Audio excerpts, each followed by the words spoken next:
पैसा नपाएर श्रीमानले आफ्नी मरेकी श्रीमतीलाई चाहिने बोरामा प्याक गरेर चाहिने हस्पिटलबाट बाहिर निकालेको छ। कुरो बुझ्नुभयो हैन? धेरै कुरा गरेछ र आफ्ना नातागोता आफन्तसँग पनि कुरा गरेछ जो थिए।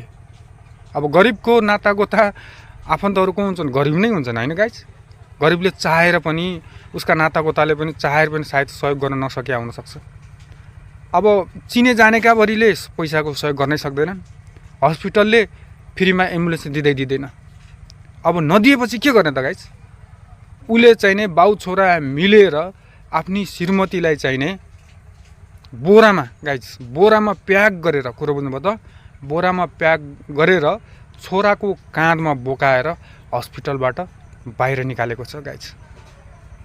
त्यो श्रीमान त्यो बुढो हस्बेन्डलाई कस्तो फिल भयो होला आफ्नो श्रीमतीको सब त्यसरी बाहिर निकाल्दाखेरि गाइस? त्यो छोरोलाई कस्तो फिल भयो होला आफ्नो आमालाई चाहिँ एउटा मरिसकेकी आमालाई चाहिँ पैसाको अभावले गर्दाखेरि आफैले चाहिँ बोरामा प्याक गरेर काँधमा बोकेर बाहिर निस्किँदै गर्दाखेरि, गाउँमा जाँदै गर्दाखेरिको पल क्षण कस्तो होला गाइस? बहुत स्याड न्युज गाइस। यस्तो कसैको जिन्दगीमा नहोस् गाइस, कसैको जिन्दगीमा नहोस्। तर के गर्छ त? यो नहुनको लागि के चाहिन्छ हामीसँग? पैसा चाहिन्छ गाइस। कुरो बुझ्नुभयो त? पैसा चाहिन्छ। पैसा भएन भनेपछि फेरि पनि यस्तै खबरहरू आइरहन्छ। त्यही भएर गाइस पैसा कमाउन जरुरी छ। कुरो बुझ्नुभयो त? मनी पावर भनेको धेरै ठुलो छ अहिलेको परिवेशमा। कुरा बुझ्नुभयो त? अहिले कसैले चाहिने भावना बुझ्दैन। कुरो बुझ्नुभयो त? अहिले सबैले पैसा हेर्छ। पैसा भएपछि सब कुरा हुन्छ। कुरो बुझ्नुभयो त? त्यही भएर पैसा कमाउन जरुरी छ।